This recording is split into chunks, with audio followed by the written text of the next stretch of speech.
ಪರಾಭವ ನಾಮ ಸಂವತ್ಸರ, ಉತ್ತರಾಯಣ, ವಸಂತ ಋತು, ಚೈತ್ರ ಮಾಸ, ಶುಕ್ಲ ಪಕ್ಷವಾಗಿದೆ. ಈ ದಿವಸ ಸೋಮವಾರವಾಗಿರತಕ್ಕಂಥದ್ದು. ಪಂಚಮಿ ತಿಥಿ, ಕೃತ್ತಿಕಾ ನಕ್ಷತ್ರ ಈ ದಿವಸ. ಶಿವನ ವಾರದಲ್ಲಿ ಪಂಚಮಿ ಬಂದು ಸೇರಿದೆ. ಪಂಚಮಿ ಆ ಶಕ್ತಿ ಲಲಿತಾ ಪರಮೇಶ್ವರಿಯನ್ನು ಆರಾಧನೆ ಮಾಡಲಿಕ್ಕೆ ಪಂಚಮಿ ತಿಥಿ ಅತ್ಯಂತ ಶ್ರೇಷ್ಠ ಅಂತ ಲಲಿತಾ ಸಹಸ್ರನಾಮದಲ್ಲಿ ನಾವು ಕಾಣ್ತೀವಿ. ಪಂಚಮಿ ಪಂಚಭೂತೇಶಿ ಪಂಚಸಂಖ್ಯೋಪಚಾರಿಣಿ ಅಂತ. ಹೀಗಾಗಿ ಪಂಚಮಿ ತಿಥಿ ಅದು ಪೂರ್ಣ ತಿಥಿ ಅಂತ, ಪೂರ್ಣ ಕಳೆಗಳನ್ನು ಹೊಂದಿರತಕ್ಕಂಥವಳಲ್ವ ಲಲಿತಾ ಪರಮೇಶ್ವರಿ. ಹೀಗಾಗಿ ಈ ಶಿವ ಹಾಗೂ ಶಕ್ತಿ ಒಂದನ್ನು ಬಿಟ್ಟು ಒಂದಿಲ್ಲ. ಕಾಳಿದಾಸ ಮಹನೀಯ ಹೇಳ್ತಾನಲ್ಲ, ವಾಗರ್ಥಾವಿವ ಸಂಪೃಕ್ತೌ ವಾಗರ್ಥ ಪ್ರತಿಪತ್ತಯೇ ಜಗತಃ ಪಿತರೌ ಒಂದೇ ಪಾರ್ವತಿ ಪರಮೇಶ್ವರೌ. ಹೇಗೆ ವಾಕ್ ಅರ್ಥ, ಮಾತಿನೊಳಗೆ ಅರ್ಥ ಹೇಗೆ ಬೆಸೆದುಕೊಂಡಿದೆಯೋ ಆ ರೀತಿಯಲ್ಲಿ ಪಾರ್ವತಿ ಪರಮೇಶ್ವರರು ಬೆಸೆದು ಬಿಟ್ಟಿದ್ದಾರೆ ಅಂತ. ಉದಾಹರಣೆಗೆ, ಅಲ್ಲಿರೋ ಲೋಟ ತಗೊಂಬ ಅಂತಂದರೆ ಆ ಮಾತಿಗೆ ಏನರ್ಥ? ಏನೋ ಅರ್ಥ ಇದೆ ಅಲ್ವಾ? ಲೋಟವನ್ನು ತೆಗೆದುಕೊಂಡು ಬಾ ಅಂದರೆ ಅದನ್ನು ತೊಗೊಂಡು ಬಂದು ಹತ್ತಿರ ಕೊಡ್ತಾರೆ ಅದನ್ನು. ಹೇಗೆ ಹೀಗೆ ಒಂದು ಮಾತು ಹೇಳ್ತಾ ಇದ್ದ ಹಾಗೆ ಅದರೊಳಗೆ ಅರ್ಥವು ಬೆಸೆದುಕೊಂಡು ಬಿಟ್ಟಿದೆಯೋ, ಬಿಡಿಸಲಾಗದ ಹಾಗೆ, ಆ ರೀತಿಯಲ್ಲಿ ವಾಗರ್ಥ, ವಾಕ್ ಮತ್ತು ಅರ್ಥ ಹೇಗೆ ಬೆಸೆದಿದೆಯೋ ಹಾಗಿದ್ದಾರೆ ಪಾರ್ವತಿ ಪರಮೇಶ್ವರರು ಅಂತ. ಅದನ್ನು ವಿಭಾಗಿಸೋಕೆ ಆಗೋದಿಲ್ಲ, ಹಾಗಿದೆ. ವಿದ್ವಾಂಸರು ಈ ವಾಗರ್ಥ ಅನ್ನೋದಕ್ಕೆ ಸಾಕಷ್ಟು ಬೇರೆ ಬೇರೆ ಬೇರೆ ಬೇರೆ ನಿರೂಪಣೆಗಳನ್ನು ಮಾಡ್ತಾರೆ. ಅದು ವೇದದೊಳಗೆ ಅಡಕವಾಗಿರ್ತಕ್ಕಂಥ ಯಾವ ಬ್ರಹ್ಮಶಕ್ತಿ ಸೇರಿಕೊಂಡಿದೆಯೋ ವೇದದೊಳಗೆ, ಆ ರೀತಿಯ ಒಂದು ಸೇರ್ಪಡೆಯಾಗಿದೆ ಅಂತ. ಅವೆರಡನ್ನು ಬಿಡಿಸ್ಲಿಕ್ಕೆ ಆಗಲ್ಲ ಅಂತ. ಹೀಗೆ ಹಲವು ರೀತಿಯಲ್ಲಿ ಅದನ್ನು ವ್ಯಾಖ್ಯಾನ ಮಾಡ್ತಾರೆ. ಸರಳವಾಗಿ ನಾವು ಅರ್ಥ ಮಾಡ್ಕೊಳ್ಳೋದು, ಒಂದು ಮಾತಿಗೆ ಅರ್ಥ ಹೇಗೆ ಸೇರ್ಕೊಂಡು ಬಿಟ್ಟಿದೆಯೋ ಆ ರೀತಿಯಲ್ಲಿ ಪಾರ್ವತಿ ಪರಮೇಶ್ವರಿದ್ದಾರೆ.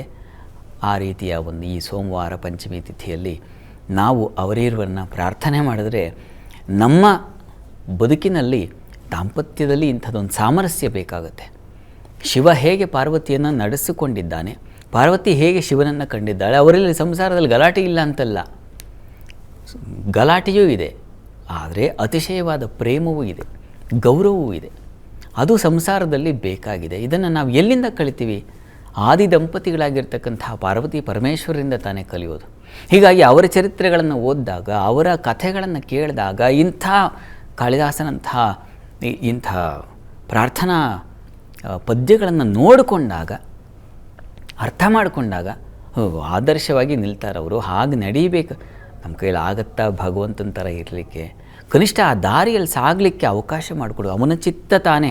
ನಾವು ಬದುಕ್ತಾ ಇರೋದೆಲ್ಲ ಅವನ ಚಿತ್ತ, ಅವನ ಕಲ್ಪನೆ, ಅವನ ನಿರ್ದೇಶನ. ಹೀಗಾಗಿ ನನ್ನ ಸಂಕಲ್ಪ, ನಿನ್ನ ಹಾದಿಯ, ನೀನು ಯಾವುದನ್ನು ಸಂಕಲ್ಪ ಕಲ್ಪಿಸ್ಕೊಳ್ತಾ ಇದೆಯೋ ಅದೇ ನನ್ನ ಸಂಕಲ್ಪವೂ ಆಗಿರಲಿ.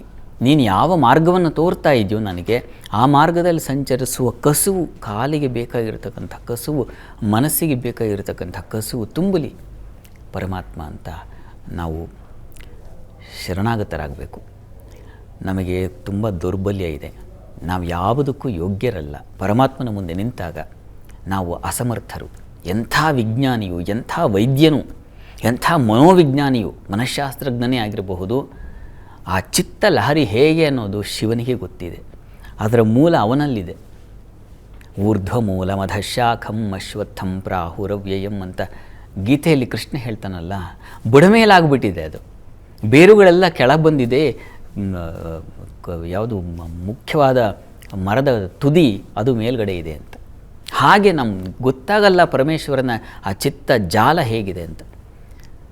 ಹೀಗಾಗಿ ಈ ದುರ್ಬಲರಾಗಿ ನಾವು ಪ್ರಾರ್ಥನೆ ಮಾಡೋಣ. ಈ ದಿವಸ ನಮ್ಮ ಕುಟುಂಬದಲ್ಲೂ ಅಂಥದ್ದೇನಾದರೂ ಸಮಸ್ಯೆಗಳು, ದೌರ್ಬಲ್ಯಗಳು, ಅವಘಡಗಳು, ಮನಸ್ಸಿಗೆ ವಿರೋಧಗಳು ಇದ್ದರೆ ಅದನ್ನೆಲ್ಲ ನಿವಾರಣೆ ಮಾಡಿ, ನೀವು ಹೇಗೆ ಅರ್ಥದ ವಾಕಿನೊಳಗೆ ಅರ್ಥ ಬೆಸೆದುಕೊಂಡು ಹಾಗೆ ಹೇಗಿದ್ದೀರೋ ಹಾಗೆ ನಮ್ಮ ಬದುಕಿನಲ್ಲೂ ಅಂಥದ್ದೊಂದು ಸಾಮರಸ್ಯವನ್ನು ಏರ್ಪಾಡು ಮಾಡಿಕೊಡ್ರಪ್ಪ ತಂದೆ ತಾಯಿಗಳ ಅಂತ ಪ್ರಾರ್ಥನೆ ಮಾಡೋಣ.